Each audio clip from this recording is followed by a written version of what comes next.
Assalamualaikum warahmatullahi wabarakatuh. Bismillahirrahmanirrahim.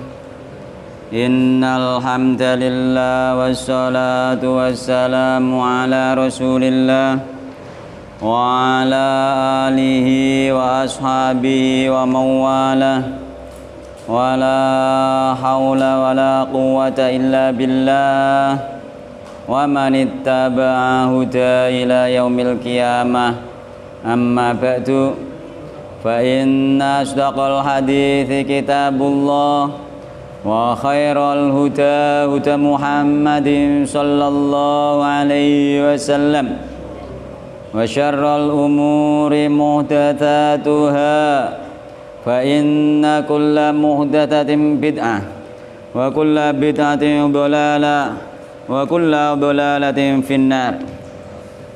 Ikhwan wa akhwat rahimani wa rahimakumullah, patut kita panjatkan puji syukur kehadirat Allah Subhanahu wa taala yang mana pada siang hari ini kita dipertemukan kembali oleh Allah Subhanahu wa taala di majelis yang mulia ini dalam rangka bermajlis taklim, yang mudah-mudahan dengan bermajlis taklim ini Allah mudahkan jalan kita menuju surga Allah Subhanahu wa taala, sebagaimana yang Rasulullah sallallahu alaihi wasallam pernah sabdakan, man salaka tariqan yaltamisu fi ilman sahalallahu lahu bi tariqan ilal jannah. Barang siapa menempuh jalan, di jalan tersebut dia mencari ilmu, Allah mudahkan jalan dia dengan sebab mencari ilmu tersebut jalan menuju surga Allah Subhanahu wa taala. Dan mudah-mudahan kehadiran kita di siang hari ini dimasukkan pula oleh Allah Subhanahu wa taala dalam kategori orang-orang yang selalu mensyukuri nikmat-nikmat Allah Subhanahu wa taala, di antaranya nikmat sehat dan waktu luang. Yang kedua, nikmat tersebut banyak dilupakan manusia, sebagaimana yang Rasulullah sallallahu alaihi wasallam pernah sabdakan, nikmatani maghbunun fi ma katsirun minan nas asyad wal faru. Ada dua nikmat, yang dua nikmat tersebut banyak dilupakan manusia, yaitu nikmat sehat dan waktu luang. Alhamdulillah, kemarin kita masih membahas bab tentang adab makan ya. Mulai dari kita mengambil makanan dari tangan kanan, mulai dari kita baca basmalah, kemudian diakhiri kita berdoa, yakni bersyukur kepada Allah dengan baca hamdalah dan seterusnya. Dan juga tidak disukai makan dengan sambil bersandar dan lain sebagainya yang kita bahas kemarin. Sekarang ini kita ganti bab nih, yakni babu istibabil akli bithalati asobi. Ini sampun nggih? Oh, sampun niki. Sekarang bab nggih, babu karohati syurbi nggih min famil kirbati wa nahwiha niku nggih. Jadi sudah dapat ilmu yang banyak, mudah-mudahan ilmunya barokah dan diamalkan nggih. Karena apa? Karena apa itu, kita beramal, kita mengerjakan syariat ini harus disertai dengan ilmu nggih. Para ulama mengatakan al ilmu qoblal qaul wal amal, berilmu dulu sebelum berkata dan beramal. Maka kita ilmui nggih. Termasuk nanti insya Allah nggih, kapan-kapan mungkin hari Selasa besok tak singgung membahas masa 10 awal dari bulan Dzulhijjah nggih. Nah, kemarin sudah ada rekaman tak kirim di grup, ini membahas tentang kitab, itu ada sekitar 60 muka itu. Kita bahas tentang pembahasan tentang 10 awal dari bulan Dzulhijjah nggih. Itu dikirim di radio, itu disiarkan di radio selama sampai Dzulhijjah nanti itu rekamannya insya Allah tak kirim di grup. Batam Radio Hijrah itu dikirimi PDF dikongkon ngaji ya, selama sebelum Dzulhijjah insya Allah targetnya selesai. Jadi babu karohati syurbi nggih, utawi bab mertelake tentang makruhe ngombe nggih. Makruh tidak disukai minum min famil kirbati, saking mulut kirbah. Kirbah itu nggih biyen Kirbah itu adalah kantong besar yang terbuat dari kulit. Intinya dari inti kantong besar nggih. Cara saiki mungkin saiki ape lunga nggo curigen, nggo galon itu. Enggak boleh minum langsung dari galon, enggak boleh minum langsung dari curigen. Kecuali mungkin wis porsi-porsi, misalkan semacam gelas aku atau botol kecil aku, insyaallah itu enggak masalah. Karena kirbah itu adalah wadah besar dari pokok air untuk bekal. Jadi memang tandon itu nggih, tandon. Jadi enggak boleh minum langsung dari mulut tandon. Ya di samping nanti itu kotor nggih, karena itu juga nanti diminum orang banyak nggih, dan itu diantara rahasianya mungkin, dan kita mengikuti sunnah Rasulullah Shallallahu Alaihi Wasallam tidak minum langsung dari tandon gitu.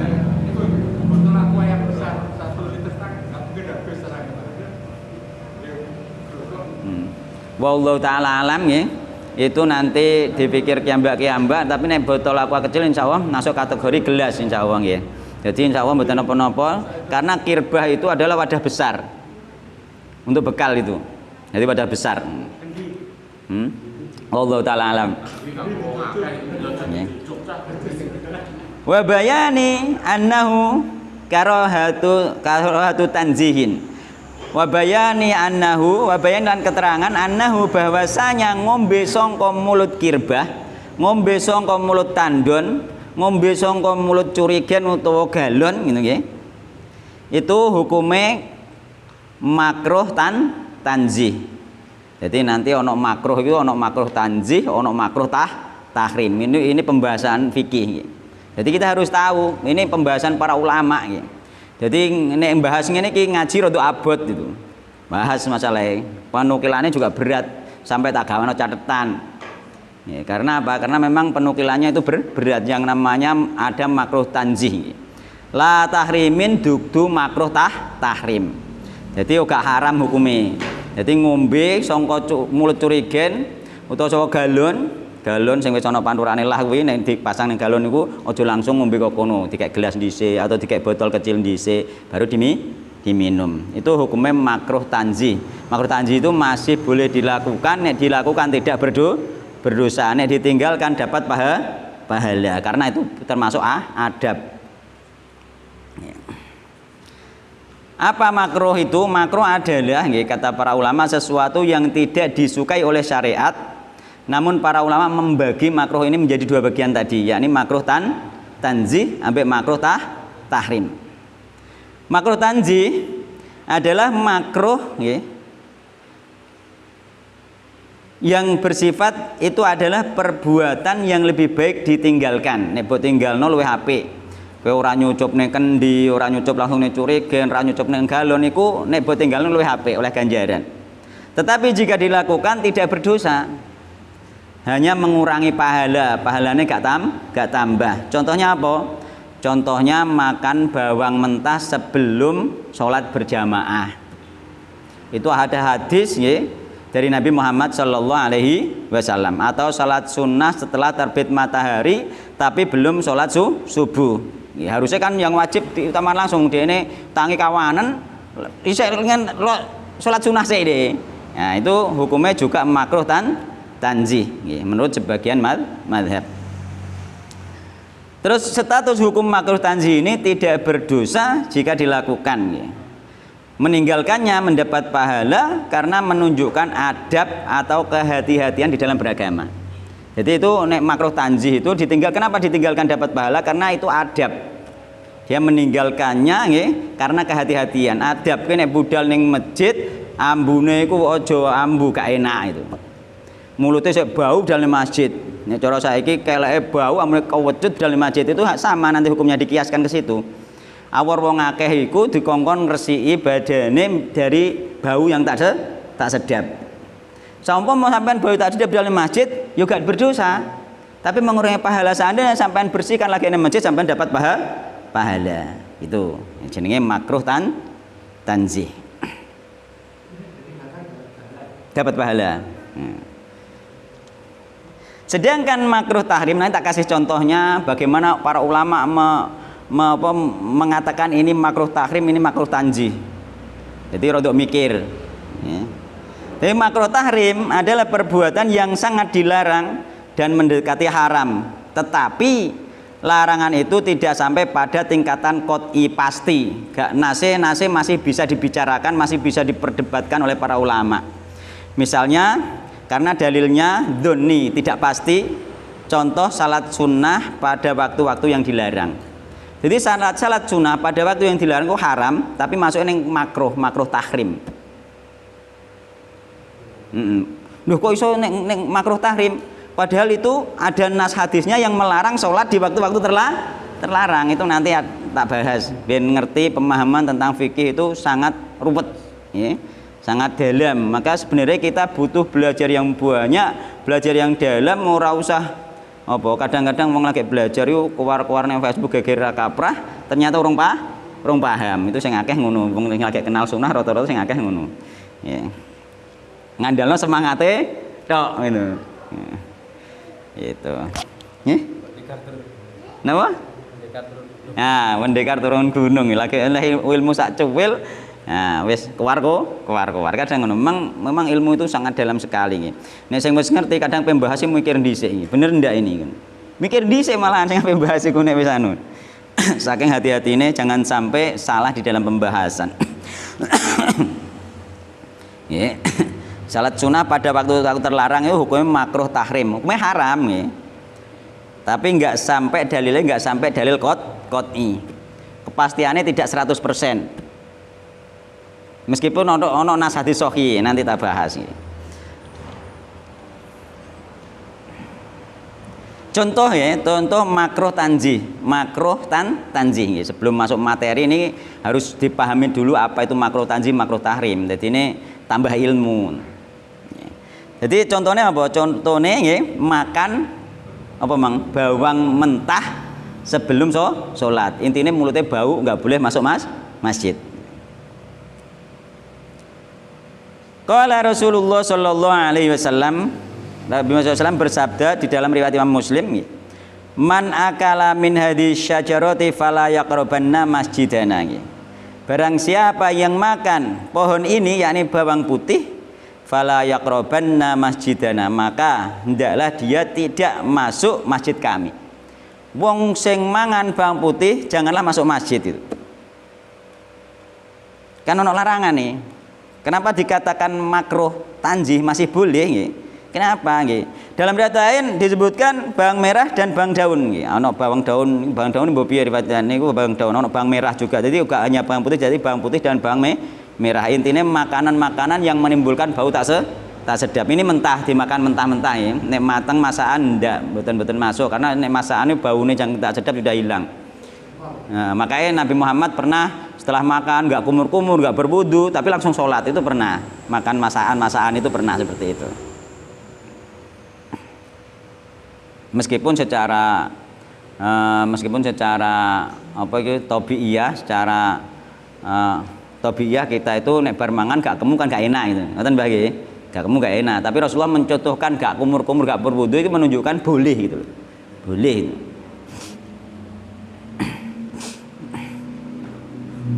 Mengapa dihukumi makruh nggih? Padahal ada larangan Nabi nggih. Barang siapa nggih yang makan bawang putih fala yaqrabanna masjidana, maka janganlah dia dekat-dekat dengan masjid kami. Tunggale wong korban iku ya ngono, nek mampu gak korban aja parek-parek masjid tempat salat Id ya, gak oleh melok salat Id. Tapi mau melok salat piye? Ya oleh gitu loh. Ya oleh untuk melok gitu. Itu hanya peringatan gitu loh. Tetap oleh gitu loh. Nek mampu gak korban melok tetap oleh melok salat itu. Nah, itu peringatan itu nanti ada pembahasannya tersendiri lagi nih. Kenapa dimasukkan makruh oleh para ulama? Yang pertama, larangan ini bersifat tidak langsung, ya ini apa? Tidak sorih, ghairu sorih. Nabi tidak melarang makan bawangnya secara mutlak, tapi melarang mendekati masjid dalam keadaan mulut bau. Jadi larangannya nggak langsung. Makan bawang halal itu, nggak langsung haram itu. Sehingga namanya di sini bersifat tidak langsung larangannya Nabi Muhammad Shallallahu Alaihi Wasallam. Dan yang kedua, alasan larangan bersifat situasional, situasi, bukan mutlak. Jika seseorang telah menghilangkan baunya, bau bawang itu, maka tidak ada larangan lagi. Nek wis bar dilangno gak ono larangan meneh. Maka ini situasional nggih, enggak mutlak. Maka nek enggak mutlak itu haramnya enggak mutlak gitu. Terus kemudian tujuan larangan adalah menjaga kenyamanan jamaah lain atau ada berjamaah nggih, dan termasuk tidak disukai malaikat, nggih. Bukan karena bawang itu najis atau haram. Iki penjelasannya para ulama ya.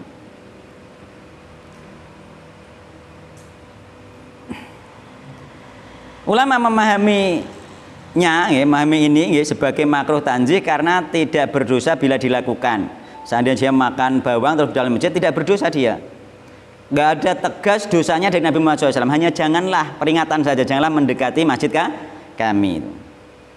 Tetapi kata para ulama lebih utama meninggalkannya sebagai bentuk penghormatan terhadap tempat ibadah dan sesama jamaah. Gitu. Kesimpulan, ya, dalilnya tidak menggunakan kata haram, tapi memakai kalimat jangan mendekati masjid. Ini kalimat, dari sisi kalimat sudah bisa memberi hukum para ulama itu. Ya. Bagi yang baru makan bawang yang belum dihilangkan baunya itu nggak boleh masuk, kalau dekat ya. Karena itu ulama mengategorikan makruh bukan haram sebab tidak ada unsur dosa yang jelas, hanya adab dan kebersihan. Nah, sehingga dikatakan makruh. Sampean bermangan bawang dalam masjid atau bau, atau sampean bau kecut dalam masjid, maka makruh. Maka para sahabat sendiri dulu kan sebelum sholat Jumat kan dianjurkan untuk mandi sebagaimana mandi wajib itu. Nah, itu hukumnya sebagian ulama mengatakan wajib nih, sebagian lagi mengatakan sunah muakkad nih. Dan ternyata itu rahasianya diantaranya juga menghilangkan bau nih, dan juga ternyata zaman sahabat ada sahabat yang pergi ke masjid tidak mandi dulu. Ya, maka itu menunjukkan memang boleh, ya, nggak sampai ke derajat haram.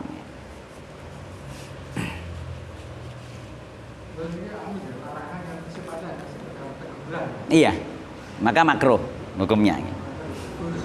Ya, dan mikir ngono ku ya angel lho. Iku ulama ngono ku yo mikirnya angel gitu ngoten niku.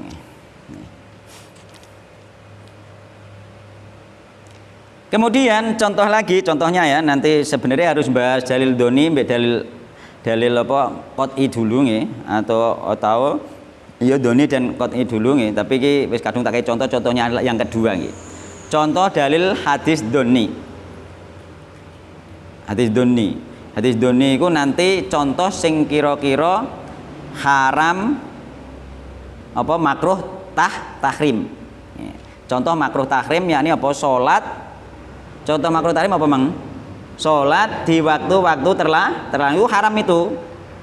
Tapi enggak sampai haram mutlak. Jenenge haram apa ning kono makruh tahrim, masih dimasukkan makruh, haramnya ringan, nggak sampai haram sing sifatnya mutlak haram sing disepakati para ulama yang menyelisihinya keluar dari Islam.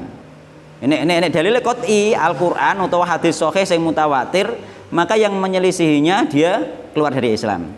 Tapi nek dalil sing sifatnya doni, masih ada pembicaraan di kalangan para ulama, masih ada perdebatan dan perbedaan di kalangan ulama. Iki bagi yang mengingkarinya nggak sampai keluar dari Islam itu, makanya dibagi itu karena itu. Kenapa?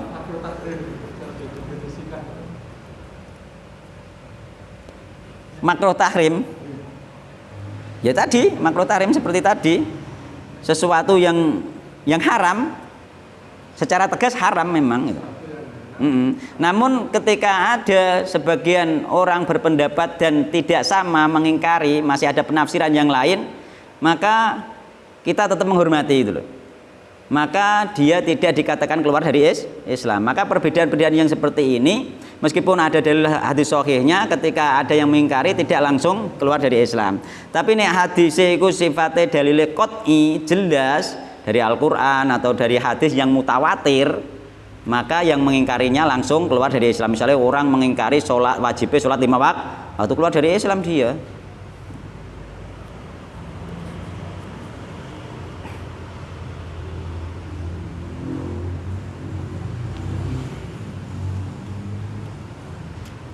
Terus kenapa ya? Salat ya di waktu-waktu terlarang, ini ada hadisnya ya.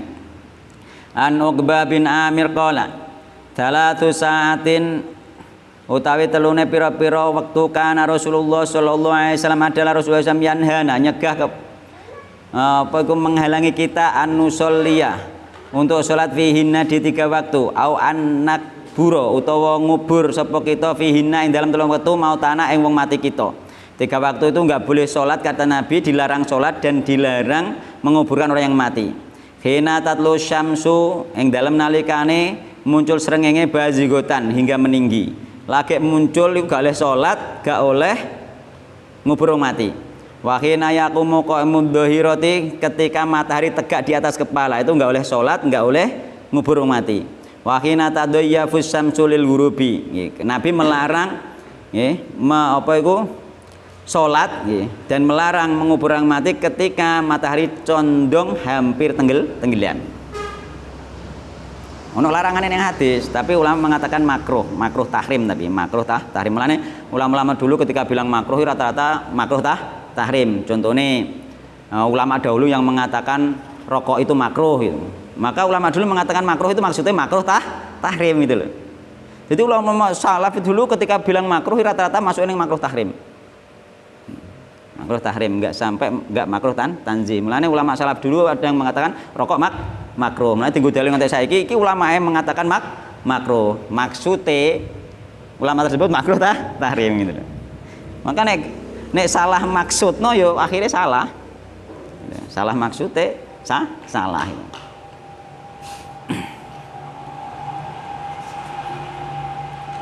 Kenapa rokok makruh tahrim? Karena ada dalil ya, tidak boleh menyakiti badan, tidak boleh merusak badan, tidak boleh memadurati badan, dan tidak boleh memadurati orang lain.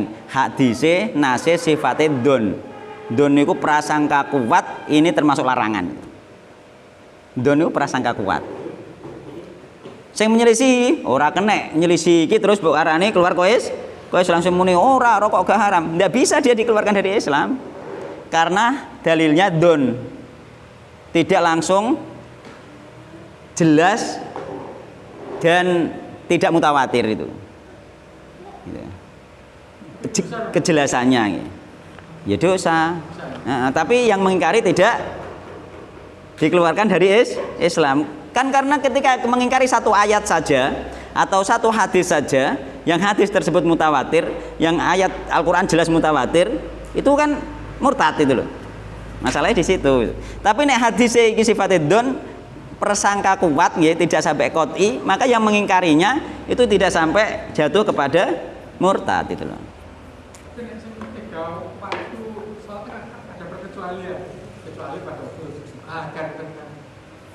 Ya nanti itu ada kecualian dari hadis yang lain. Ya. Larangan sholat di waktu-waktu tertentu dalam hadis di atas ya, termasuk dalam kategori dalil don. Kenapa dalil don? Yang pertama, dari segi sumber hadisnya, hadis tersebut riwayat ahad bukan mutawatir. Berarti ahad bukan mutawatir. Iya. Maka tidak itu masih bisa dikatakan itu don nanti nggih. Dikatakan don. Maka sumbernya don, artinya keabsahan bahwa Nabi benar-benar mengucapkannya, tidak mencapai tingkat kepastian mutlak qot'i, nggak sampai qot'i, meskipun hadisnya sahih dan sangat kuat. Meskipun sahih sangat kuat, maka masih dikatakan don. Don ini prasangka yang sangat kuat itu. Dari segi maknanya jelas, maknanya qot'i jelas, yaitu Nabi melarang salat pada waktu tertentu, jelas kan maknanya. Namun karena sumbernya tidak qot'i, yakni hadis ahad, maka secara keseluruhan dalil ini dianggap doni. Harus qot'i semua, sumbernya qot'i, jelas, mutawatir, dan maknanya juga qot'i jelas, baru dia itu nanti masuknya haram mutlak, bukan sifatnya makruh tahrim itu. Jadi jika larangan itu dari Al-Quran dan hadis mutawatir serta maknanya juga jelas, larangan nggih, maka dianggap dalil qot'i nggih. Jika gugur salah satunya baik sumbernya maupun maknanya, maka menjadi dalil doni. Ini pembahasan fikih. Ini butuh konsentrasi asline. Tapi ini harus dijelaskan meskipun sekilas nih, maksudnya sekilas nih.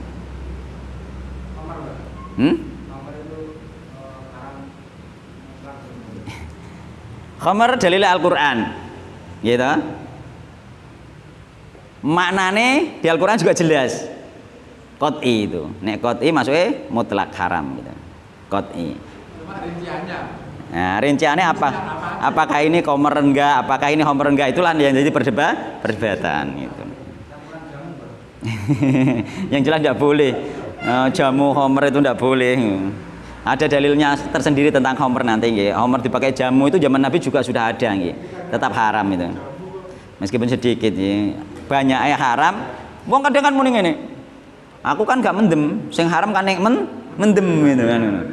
Nek haram mendem, nek gante akeh ya ora mendem ngono. Nah niku yo ana hadis yang menjelaskan bahwa jangan nek akeh iku haram, sithike juga haram. Ngoten to nggih.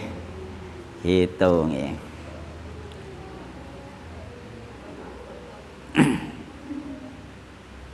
Jadi tak jelaskan pengertian dalil qot'i dan dalil doni nggih. Dalil qot'i dalil yang pasti baik dari segi sumbernya, yakni berasal wahyu yang mutawatir, contoh Al-Quran atau hadis mutawatir. Terusan jelas pula maknanya, jelas tidak mengandung kemungkinan tafsir yang berbeda, jelas maknanya. Ciri-cirinya tidak ada keraguan dalam keabsahan dan maknanya karena mutawatir. Hukumnya bersifat mutlak dan mengikat. Menyangkalnya bisa dianggap kufur. Nah, contohnya kewajiban sholat. Wong apa mang ngingkari kewajiban sholat, hukumnya kufur. Maka orang yang meninggalkan sholat, tidak sholat, tapi dia tidak mengingkari kewajibannya sholat, dia nggak sampai keluar dari Islam. Dia meninggalkan sholat, tapi tidak sampai mengingkari, iya pancen wajib tapi aku rasa rasen itu. Maka dia nggak sampai kufur. Nah, itu karena dalil kewajiban sholat adalah qot'i jelas sumber Al-Quran dan hadis dan mutawatir. Isinya juga jelas. Contohnya larangan zina, itu juga dalilnya qot'i dari Al-Quran dan hadis mutawatir.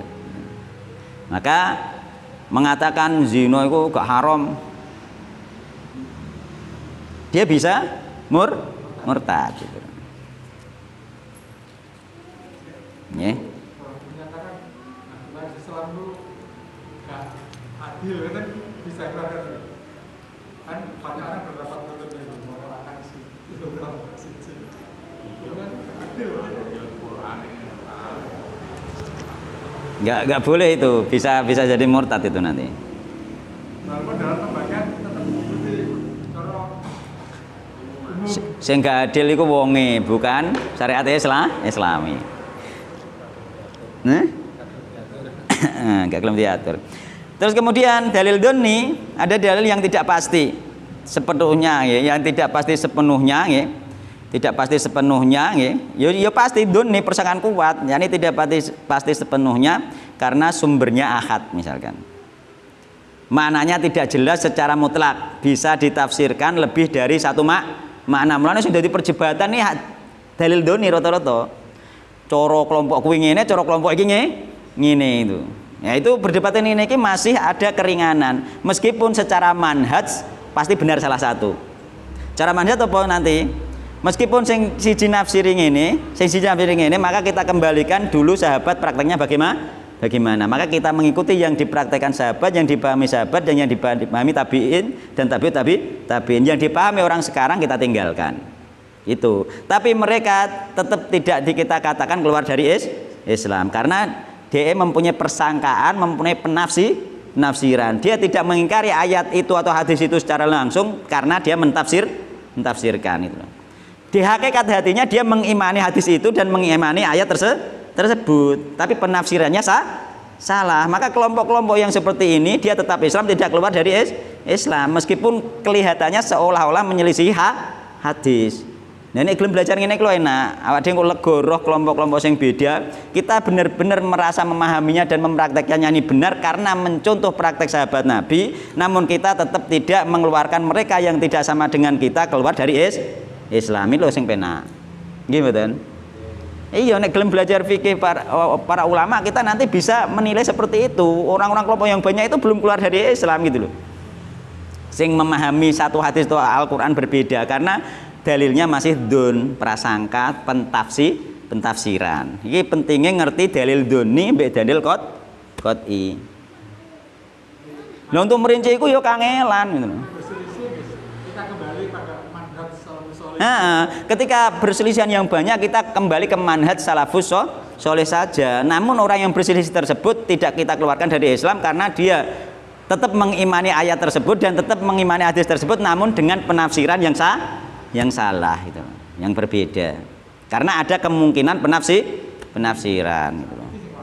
Lah iso toleransi toh Pak akhirnya. Kita akhirnya bisa toleransi. Kita tetap mendakwahkan kebenaran karena ini pemahaman sahabat, namun kita bisa toleransi masih memaklumi karena mereka masih saudara kita sesama Islam itu loh. Nggih. Jalile padha, penafsirannya beda gitu loh. Maka kita kembalikan kepada sahabat Nabi kalau penafsirannya beda itu. Jadi sumbernya ahad nih, maknanya tidak jelas secara mutlak, bisa ditafsirkan lebih dari satu makna. Akeh ngono iku. Ciri-cirine nggih, keabsahan atau maknanya mengandung kemungkinan. Nggih. Yang kedua hukum yang dibangun di atasnya bisa diperdebatkan, yakni ada ruang ijtihad. Mulane ulama ana istilah apa iku di dalam hadis ada yang mengatakan nggih. Idza hakamal hakim fajtahada fa asaba falahu fa ahta'a falahu ajrun wa idza hakama fa asaba falahu ajraini gitu. Jadi barang siapa nggih idza hakamal hakim fajtahada fa asaba falahu ajraini wa idza hakama fa ahta'a falahu ajrun. Jadi barang siapa nggih yang beristihadnya benar dia dapat 2 pahala. Dan ketika ijtihadnya salah dia dapat 1 pahala. Salah oleh pahala ulama itu karena memang dalilnya don, prasangka. Seandainya salah dia dapat pahala itu. Seandainya benar dapat 2 pahala. Itu makanya ada ruang ijtihad. Makanya nggak mungkin Islam itu pendapatnya akan menjadi satu, itu nggak mungkin. Memang karena ada dalil yang sifatnya seperti ini doni itu.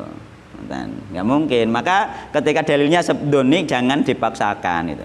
Kita kembalikan ke manhaj saja, kembali ke manhaj para sahabat. Seandainya sahabat berbeda ya sudah milih saja gitu. Sahabat nyatanya berbeda, ya milih dari antara para sahabat. Jangan milih orang sekarang. Di antara para sahabat itu bagaimana itu. Di antara tabiin itu bagaimana pendapat mereka, kita milih saja itu. Jangan mengeluarkan pendapat baru itu. Itu lebih aman. Itu lebih aman itu. Mending ulama salaf lebih aman itu. Karena ada dalilnya khairun nas qarni tsummal ladzina yalunahum tsummal ladzina yalunahum, sebaik-baik manusia dari sisi generasi adalah kurune Nabi Muhammad, terus sahabat, terus tabiin. Tabiin tsummal ladzina yalunahum tsummal ladzina yalunahum. Itu aja yang kita rujuk ke sana dalam memahami Al-Qur'an dan sunnah Rasulullah sallallahu alaihi wasallam. Terus menolak doni ya, tidak otomatis sesat ya. Karena ulama bisa berbeda pendapat. Jadi gak podo belum tentu sesat. Karena ulama berbeda pendapat. Dia salah mentafsiri itu di sepuro kok. Gaya ijtihad salah itu di sepuro karo Allah Subhanahu wa taala malah dipahalai mergo dia berusaha dengan keras. Sinaune wis kaya pembuka kitab sak pirang-pirang itu ulama. Terus mengambil kesimpulan ternyata masih salah, itu mereka tetap dapat pahala apa? Pahala susah oleh belajar, susah oleh murojaah diganjar karo Allah Subhanahu wa taala. Nek bener pahala susah di kangelane belajar dipahalai, terusan benere dapat pahala tersendiri. Ngeten nggih? Itu penting iku. Nah, untuk lebih dalamnya itu ada kajian khusus nanti tentang fikih sebenarnya, yakni kajian tentang apa itu kaidah fikih, tentang usul fikih dan lain sebagainya. Kajian yang berat nih, kajian berat itu, mikir itu berat itu. Nah, sekarang yang dimaksud makruh tanzih di dalam bab ini adalah minum langsung dari kirbah tadi nggih, minum dari apa itu tandon air minum itu nggih. Nanti pembahasannya banyak itu, oleh nggak minum neng sungai langsung ngokop gitu. Ono dalile ngoten niku. Maka sebenarnya ketika kita mau mengkaji sunnah dari berbagai aspek kehidupan itu wis ono kabeh. Jadi ngokop banyu langsung neng kali ku ono dalile itu. Sampai seperti itu gitu. Neng kali dikopo oleh enggak atau didosek nanti ada itu di belakang nanti. Jadi sebenarnya komplit sekali loh. Luar biasa sebenarnya. Tinggal kita mau baca ndak, kita mau mendengarkan ndak, kita mau mencari ndak gitu. Maka mudah-mudahan kita terus belajar sehingga semua amalan kita di atas ilmu sehingga nanti dapat pahala dari Allah Subhanahu wa taala, diridhoi oleh Allah Subhanahu wa taala. Amalnya enggak sia-sia. Minum saja, makan saja kita bisa dapat pahala. Wis enak untuk pahala gitu. Kurang piye nih? Jadi Allah seperti itu, mangan enak isan. Sing senengane becek mangan becek enak, tapi oleh ganjaran. Diampuni dosa-dosanya. Padahal makan itu. Maka syariat Islam itu masya Allah sungguh luar biasa. Dari sisi semua segi kehidupan itu ada nilai pahala gitu. Nah, ngantek wa fi buti ahadikum sedekah. Di dalam kemalan kalian ada sedekah itu. Duwe bojo sing urung duwe bojo misalnya nikah, ngumpuli bojone sedekah kabeh. Oleh ganjaran. Karek ning kono ibadah-ibadah sing sifate ghairu madhah ngene iki karek ning gone niate. Innamal amalu nek keluarga diniati ibadah ning gone Allah dapat pahala semua itu. Wakih iku pahalane. Saiki wong berbuat zina nggih dosane gedhe. Maka wong gak zina nggih ngumpuli bojone iku yo ganjarane gedhe. Setingkat dosane. Kurang penak piye? Misale dosane zina sak gunung Uhud, maka pahalane ngumpuli bojo sak gunung Uhud itu. Setimpal itu dilipat gandakan 10 kali lipat kebaikan. Itu ganjarane gede loh wong rumah tangga iku nek niati, nek ngerti ilmune itu. Ya iku mang diilmuni nek ape ngumpuli bojone ada doane, baca doane itu. Yang semuanya ilmiah. Hah? Iya, semuanya harus diilmui, nanti semuanya dapat pahala. Jadi berkeluarga itu menjadi ladang pahala itu. Tapi nek gak diilmui, ya nganggur sia-sia. Dan bahkan bisa menjadi ladang dosa itu. Itu. Nggih. Mengikuti hawa nafsu tok nggih. Nek mengikuti hawa nafsu terus diarahno ning syariat dapat pahala. Nafsu birahi. Tapi dia terusan bareng roh wong wedok seneng biraine muncul dilamar akad nikah. Jadi mengikuti nafsu tapi dapat pahala gitu loh. Roh bakul bakso molet ini. Nafsu makan kan. Budal diparani tuku, ora nyolong, nek nyolong dosa kan dia tuku. Nah, maka dia dapat pahala mengikuti nafsu tapi dapat pahala karena makan perintah Allah kon makan barang yang halal. Dengan beli dia makan barang yang halal maka dia dapat pahala. Karena mengikuti perintah Allah, yakni apa? Makan yang halal. Enak toh? Luar biasa, masya Allah. Piye? Iya, muga ora ndek dhuwit kowe. Nek ndek dhuwit ya tuku dituruti. Dituruti dalam rangka apa? Tahadus bin nikmat juga. Misalnya awak dhewe duwe dhuwit, ketokno nikmate. Contohnya apa? Ndek dhuwit ya aja nganggo klambi sing elek. Ndek dhuwit kelar tuku klambi. Ya tuku klambi sing apik. Jenenge tahadus bin nikmat, menampakkan nikmat itu dicintai oleh Allah Subhanahu wa taala. Nek memang gak duwe tenan gak apa-apa, tapi nek duwe kok tampilanem gak duwe, itu gak dicintai oleh Allah. Allah mencintai nek nikmat itu ditampakkan. Maca sing keren lho, sahabat Nabi ku meskipun gak duwe metu maca keren kok. Piye? Dan kata para ulama, dengan keluar kita itu maca keren, maca koyo wong gak kekurangan, happy. Dilihat orang bilang, oh orang ini orang sukses, orang ini orang bahagia. Itu bisa jadi doa. Ojo metu-metu melas terus, koyo wong ngemis-ngemis lho metu melas terus omah wis geyedilah uripe isih lara terus wong ngemis-ngemis iku. Maka yo doane wong-wong yo ngawasi tok roh wong iku wong uripe lara itu. Maka para ulama seperti itu. Jadi sahabat Nabi dulu metu ku gagah-gagah mesti ana omah ra ana sego cara kene. ora ono makanan. Metu saya gagah kaya ora ono apa-apa itu. Itu para sahabat Nabi Muhammad sallallahu alaihi wasallam itu seperti itu. Ojo ngetokno melase, ojo ngetokno ojo ngono. Ojo ngetokno nyolone, santai wae hidup itu. Dinikmati saja yang ada. Ketika kita aslinya secara ekonomi misalnya lorolah, nek kita itu duweni ibadah ning Allah, dekat dengan Allah, terus Allah memberi hati itu qanaah, kita dewasa wong lorolah kita tetap bisa bahagia. Ketoke kekurangan ekonomi lah iso tetap bisa bahagia. Nek awake perek Allah muga apa dikei jenenge hati iso qanaah iso nampa. Umpama dikei musibah dikei karo Allah hati iso sabar. Utawa dikei nikmat dikei hati iso syukur, semua itu akan jadi enak ketika kita dekat dengan Allah Subhanahu wa taala. Enaknya seperti itu ya.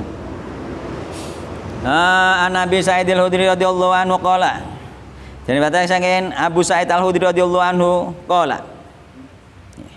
Naha Rasulullah sallallahu alaihi wasallam anikhtinati al-asqiyah. Naha nyegah sinten Rasulullah sallallahu alaihi wasallam anikhtinati saking nginum saking cangkeme, anihtinasil asqiyah saking cangkeme asqiyah, yakni wadah untuk membawa air. Asqiyah ini hampir sama kirbah. Hampir sama nggih. Intine cara kene galon mbek curigen, sama-sama untuk tandon air. Tapi iki jenenge asqiyah ambek kirbah itu. Yakni ngarepake sinten Nabi antuk saro yen to den benggang apa afwahuha nggih, pira-pira cangkeme asqiyah nggih, wa yusroba lan ngombe den ombe minha saking asqiyah nggih, langsung ko cangkeme tandon air ini. Muttafaqun alaih, itu dilarang tandon air minum nggih, tandon air minum. Itu dilarang oleh Nabi Muhammad sallallahu alaihi wasallam. Wa Nabi Hurairah radhiyallahu anhu qala. Naha nyegah nggih. Sinten Rasulullah sallallahu alaihi wasallam ayyusyraba yang to den ombe min fisiqai saking cangkeme wadah awil kirbati utawa cangkeme kirbah. Muttafaqun alaih. Jadi Nabi melarang dalam riwayat muttafaqun alaih yang lain dari Abu Hurairah, memang dari Abu Sa'id Al-Khudri, dari berbagai jalur riwayat ada larangan dari Nabi Muhammad sallallahu alaihi wasallam. Wa an ummi Thabitin Kabsyata bin Thabit uti Hasan bin Thabit. Jadi dari Ummi Thabit Kabsyah bin Thabit ukhti Hasan bin Sabit, dulure Hasan bin Sabit, dulur wedoke Hasan bin Sabit radhiyallahu anhu wa anha. Qalat ngendika sinten Kabsyah nggih. Dakhala mlebet alaiya ing atase ingsun sinten Rasulullah sallallahu alaihi wasallam. Fa syariba mongko ngombe sinten Nabi min fikir batin saking cangkeme kirbah. Malaqatin kang den gantung ko iman hale ngadeg. Fa kuntu mongko ngadeg sapa ingsun ila fiha maring cangkeme kirbah faqati tu mongko faqata tu mongko motong sapa ingsun hu ing cangkeme kirbah rawi Tirmidzi. Wa qala hadisun hasanun sahihun. Jadi pada suatu hari, ini hadis hasan sahih ya. Pada suatu hari Ummu Thabit ini, yakni Kabsyah bin Thabit ini kedatangan Nabi Muhammad SAW ya. Kemudian Nabi minum di kirbah yang tergantung. Jadi kirbah itu tandon air mateng yang terbuat dari kulit digantung itu. Nah, akhirnya dalam keadaan digantung Nabi langsung minum sambil berdiri dari kirbahnya langsung gitu. Padahal Nabi pernah melarang, tapi Nabi melakukan itu loh. Tapi Nabi melakukan ya. Sambil berdiri lagi gitu kan. Terus kemudian fakum tu mongko nggih. Ngadeg sapa ingsun ila fiha maring cangkeme kirbah faqata tulan mongko nuli motong sapa ingsun hu ing cangkeme kirbah sing bar dicucup Nabi diketok. Dalam rangka apa? Dalam rangka nggih ngethok imang lho. Ya cara wong saiki dienggo jimat, tipake Nabi. Kan oleh nek tipake Nabi dienggo jimat. Heeh, nek tipake Nabi oleh, ludahe Nabi oleh, rambutnya Nabi oleh, boleh. Jubahe Nabi boleh, ha? Ummu Thabit Kabsah sing duwe. Wa inna malane mestine qata'at nggih. Motong sapa Ummu Thabit ha ing cangkeme Kirbah litahfadho nggih. Supaya ngreksa sapa Ummu Thabit mau bi'afami Rasulullah ing panggonane mulute Nabi Muhammad sallallahu alaihi wasallam ben gak ngaleh ning liya nggih. Direksa dijaga maksudnya nggih. Wa tatabarraka lan tabarruk lho, ngalap berkah itu. Sapa Ummu Kabsah nggih, Ummu Thabit nggih, bi kelawan potongan bekas cucupane Nabi Muhammad sallallahu alaihi wasallam. Berarti kerbae nang cucupe. Nggih. Heeh, anak cucupe. Umbene nyucuk. Heeh. Adone kan disuntek adone ngene, suntek. Ya mungkin cara kene ning teko kan ngoten nggih. Teko. Itu kan tandon banyu termasuk nanti nek pengen ngombe kan disokno ning gelas-gelas gitu. Ya mungkin masuk kendi juga gitu loh.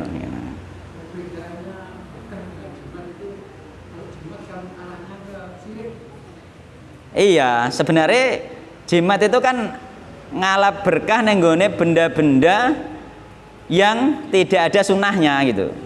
Tapi nek benda-benda sing ana sunahe yakni apa rambutnya Nabi, itu kan juga ngalap berkah, sama-sama ngalap berkah sebenarnya.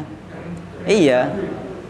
Lah, misalnya ngalap berkah sangka benda-benda misalnya patoke, misalnya wong patoke wali dikerik, di ngalap berkah iki berkah wali kan sama sebenarnya. Cuma kan tidak boleh karena enggak ada nasnya itu.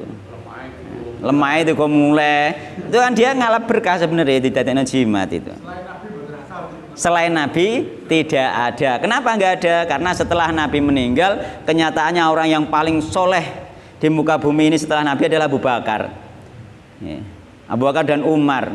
Bahkan kalau ada Nabi setelahku, kata Nabi itu Umar itu Nabi sudah masuk kategori bisa masuk jadi Nabi Umar itu. Kalau masih ada Nabi lagi itu. Sedangkan sepeninggal Nabi, apa itu bekasnya Umar, bekasnya Abu Bakar tidak pernah diambil oleh orang untuk ngalap berkah gitu. Sama saja. Ojo.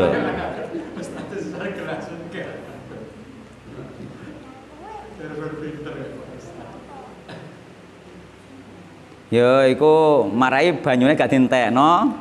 Ya ngentekno yo gak apa-apa. Tim Bang Mubandir. Nek ingin pinter, ya, para ulama nggak seperti itu carane. Pengen pinter atau pengen sembuh dan lain sebagainya, itu nanti masuknya di air zam-zam. Jadi ulama dulu itu pengen pinter, aku pengen iso ngaji fikih, kaya Imam Syafi'i, minum air zam-zam dan sambil berdoa. Itu ternyata para ulama yang minum air zam-zam sambil berdoa jadi pinter tenan. Aku yo pernah loh ngombe air zam-zam ndonga pengen sinauku lancar. Nah, muga-muga ini termasuk hasil dari doa itu. Kayak air zam-zam, praktekkan saja, suatu saat pasti akan dikabulkan oleh Allah SWT. Karena zam-zam kata Nabi nggih, wa ma'u zamzama lima syuribadahu. Air zam-zam itu untuk apa dia diminum? Kata para ulama untuk menyembuhkan penyakit, dia sembuh penyakit nggih. Kata Nabi to'amu tu'min wa syifa'u sukmin nggih. yakni air zam-zam itu makanan yang mengenyangkan dan obat yang menyembuhkan. Itu zam-zam. Maka kata para ulama, kalau ingin pinter minum zam-zam, berdoa ingin pinter. Minum zam-zam ingin apa saja terserah. 5 suribala, untuk apa dia diminum. Ora usah ngenteni luweane banyu satu ustate kuwi banyu diluweh-luwehno bereng. Ya dintekno to nek wis kadung diombe gitu loh. Aja diluwehno gitu loh. Maka secara syariate makan dan minum itu aja diluweh-luwehno, karena nek luweh nanti mubadir. Nek gak ono sing ngombe mubadir. Ya, innal mubadzirina kanu ikhwana syayatin. Mubadir itu temannya setan. Dan enggak harus minuman saja, makanan pun harus dihabiskan. Kalau sudah dimakan satu wadah, sudah dimakan sekalian itu. Ya. Jadi tabarruk ambekan bekas cucupane Nabi nggih. Wa tasunahulan ngrekso nggih sapa Ummu Thabit nggih anil ibtidali saking dadi asor ben gak dikletak-kletak ngisor tipake Nabi, dijogo tenan tipake Nabi. Wa hadal hadis mahmulun nggih. iku den gawa ala bayanil jawazi ngatasé keterangan oleh ngombe sangka mulut girbah karena Nabi pernah minum langsung dari mulut girbah. Wal haditsani sabiqoni lan hadis loro sing ngarep li bayani afdoli wal akmali. Yani keterangan tentang afdoli minum tidak dari mulut girbah dan sempurnane minum itu tidak langsung dari girbah. Ya, jadi karena Nabi melakukan maka kesimpulannya ini makruhnya haramnya larangan itu kan menunjukkan haram tapi harame itu menjadi gak jadi haram jadi makruh ketan tanzih itu. Ya ini tidak jadi haram itu meskipun dilarang oleh Nabi Muhammad SAW Nabi juga melakukan maka masuknya makruh tanzih. Tapi nek Nabi melarang Nabi tidak melakukan memang benar-benar melarang nanti nek hadise doni maka makruh masuknya makruh tahrim ngoten. Nah ini makruh tanzih karena apa? Kenapa makruh tanzih? Nabi juga melakukan kok. Itu menunjukkan keutamaan nek sampean ngombe mbok suntek sik ning gelas iku luwih utama, luwih dapat pahala lebih besar, luwih sempurna. Nek sampean langsung nek kendi juga boleh. Ngoten lho nggih. Tapi nek mbok iling tambah ganjaran, tambah luwih afdol, luwih utama. Nek langsung nek kendi boleh. Dadi nek ana kancam ngombe kok kendi aja langsung loroi, mergo oleh gitu lho. Tapi yo hati-hati engko nang kendine iku ana semute kan ngono. Biasane kan ngono masalahe. Mergo dulu nggih katanya dulu itu pernah ada orang minum kirbah dari kirbah ternyata dari mulut kirbah keluar ularnya. Kan gak roh masuknya kapan gitu loh. Maka itu diantara hikmah di Arab itu kejadian itu langsung dari mulut kirbah kan lulang gak ketok kan jerone. Cara kene kendi ora ketok lan nek kendi lak ya hati-hati. Ngono ceceke yo iso, ono ulone yo iso kan ngono makanya semut. Makanya sunahe diiling itu masalahnya di situ di antara hikmahnya. Pernah ada itu keluar ular itu. Itu ada di Syarah Riyadhus Shalihin itu. Disebutkan dulu itu keluar ular itu. Ya itu di antara hikmahnya untuk diiling sih. Yeah. Tapi boleh dalam arti kayak kudu iso memastikan nek iku bener-bener rapet, bener-bener bersih gak ono apa-apane gitu loh. Nek nggonem dhewe mungkin mbok tutup rapet dari awal ngiseni, gak sampai dibuka blas. Ya, mungkin sampean iso memastikan utawa di galon karuan ketok gak ono apa-apane nggih. Sampean bisa memastikan. Tapi nek sing gak ketok koyo nek kendi, gak bisa memastikan luwih apik mbok iling dulu. Mulane wong nggih biyen taruh iku gak diiling. Disuntek ngene sik. Disuntek sik. Nek menawane cucuke ana semute. Iku gak buak banyak sih nek buak reget sing ning gone cucuke. Kula sering-sering ngertos. Iya, umum memang Jawa kan ngoten. Ngono sik. Sit ngentek iku asline dhek engko ning cucuke nang ana semute gitu loh. Nah, seolah-olah seperti itu. Nah, sing apik ya disuntek ning banyu dadi ketok. Jelas ning gelas iki ketok. Nggih. Wallahu taala alam ya.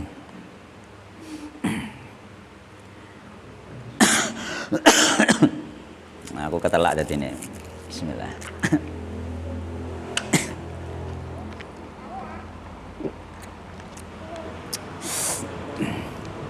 Mbak tambah sithik. Babu karahatin nafhi fis syarabi. Itu bab mertelake tentang makruhnya nyebul fis syarabi ing dalam minuman.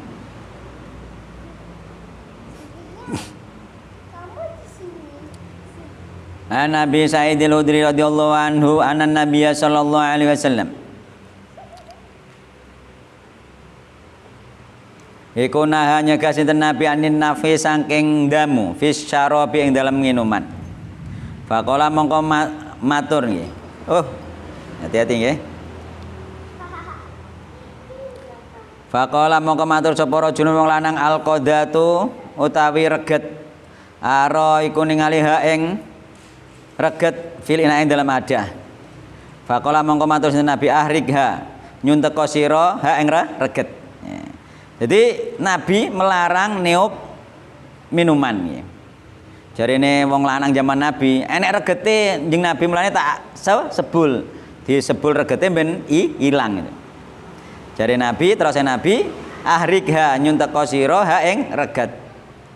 kon njukuk kon nyuntek disuntek regete. Mungkin di praktek wong Jawa nek kendhi nek regete ngono menawa. Utawa ning kene ana regete iki aja mbok sebul tapi mbok suntek regete ben ceblok gitu. Utawa mbok sendok ya iso kan nek cara kene iki. Ariga nggih, ngelongi maksud dilongi banyune ngetil reget nggih. Kala arjul ini saat temen ingsun iku la arwa nggih, ora den segerake sapa ingsun min nafsin wahidin kelawan ngombe sak ceglokan. Sak ceglokan satu nafas juga seger. Kala matur sinten Nabi fa abinil qadaha nggih. Mongko misao sira utawa ngadohana sira al qadaha ing wadah. Ya ini ngombe sak ceglokan diadohno ambekan, sak ceglokan neh diadohno ambekan itu. Idan ing dalem idan nggih.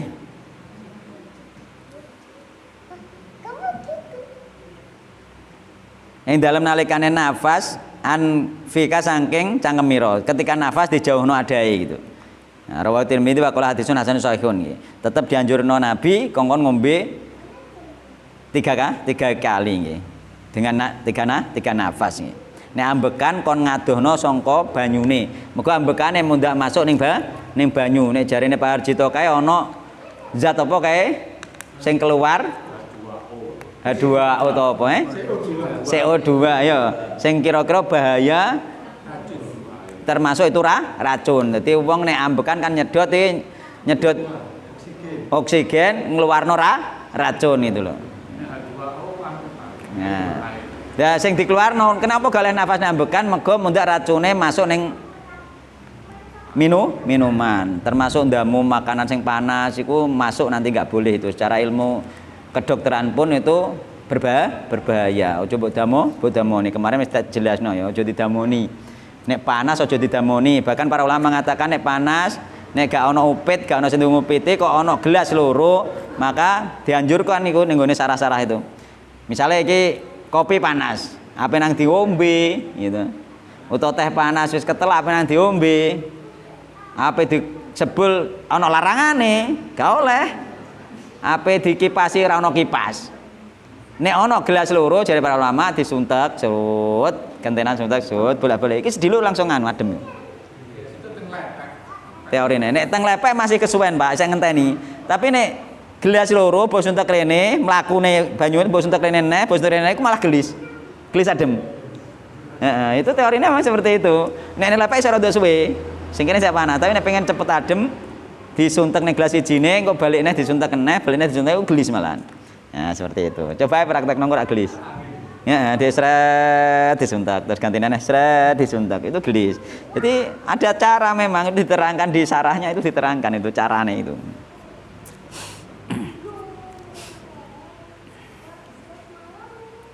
Rawat Tirmidzi wa qala hadisun hasanun shahihun.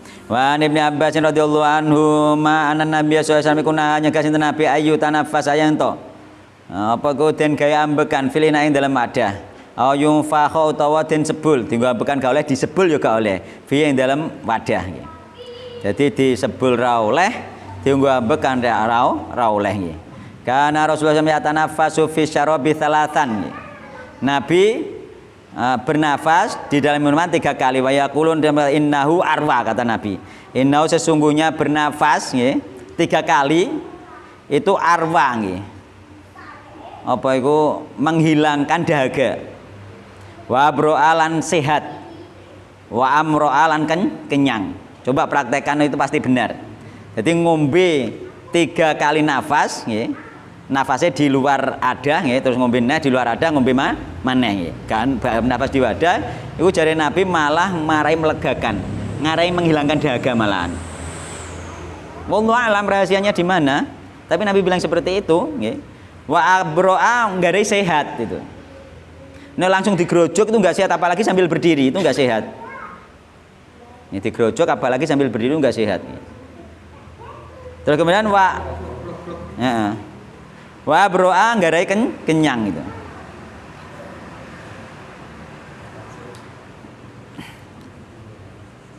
Wa amro'a ya nggarai kenyang gitu. Jadi itu diperhatikan ya. Nah, termasuk ini nanti dalil yang pertama tadi, dalil bolehnya minum sambil berdiri. Boleh saja loh ya, tapi afdolnya dengan duduk. Boleh makan minum sambil berdiri, namun afdolnya dengan duduk. Nek mbok sering-sering ngombe sambil berdiri nggak ada penyakit. Nabi Muhammad di waktu-waktu tertentu saja, hanya beberapa kali saja minum sambil berdiri, hanya menunjukkan kebolehan ketika kita repot misalkan. Di waktu-waktu tertentu saja, jangan jadi kebiasaan. Karena sunnahnya yang afdol itu dengan duduk. Nek sampean ngombe sambil berdiri jadi kebiasaan, itu jadi penyakit. Sama seperti kencing sambil berdiri, itu boleh, tapi jangan jadi kebiasaan. Sunnahnya itu yang afdol kencing sambil duduk. Nek sambil berdiri, nggarai kena penyakit prostat apa itu. Nek kencing sambil berdiri itu, nggarai kena penyakit kalau dibiasakan. Nabi aja tidak dibiasakan, hanya beberapa kali, sekali atau 2 kali saja itu kencing sambil berdiri, dilihat sahabat itu. Yang selainnya duduk. Minum juga seperti itu. Jadi tuntunan sunnah itu hanya membolehkan ketika terpaksa saja itu. Maka hukumnya boleh, makruh tanzih, misalkan minum sambil berdiri, atau kencing sambil berdiri itu masih dibolehkan. Tapi sunnahnya sambil duduk. Maka biasakan ya. Semoga kajian ini membawa barokah, bermanfaat. Hikmahnya menyegarkan, terusan sehat dan mengenyangkan. Itu hikmahnya.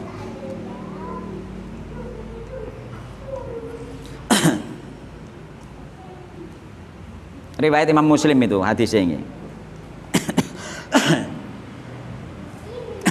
Jadi menyegarkan, menyehatkan dan mengenyangkan. Jadi air itu bisa mengenyangkan sebenarnya gitu. Bisa mengenyangkan sebenarnya gitu. Tinggal niatnya dia. Misalnya nggak ada makanan, adanya air, minum saja bisa kenyang. Allah yang memiliki kenyang, bisa kenyang. Wallahu ta'ala alam ya. Kalau ada benarnya, semuanya dari Allah Subhanahu wa taala. Kalau ada kekurangan dan kesalahannya dari kula pribadi, kula mohon maaf nggih. Kula akhiri nggih dengan kafaratul majlis nggih. Subhanakallahumma bihamdik asyhadu an la ilaha illa anta astaghfiruka wa atubu ilaik. Wassalamualaikum warahmatullahi wabarakatuh.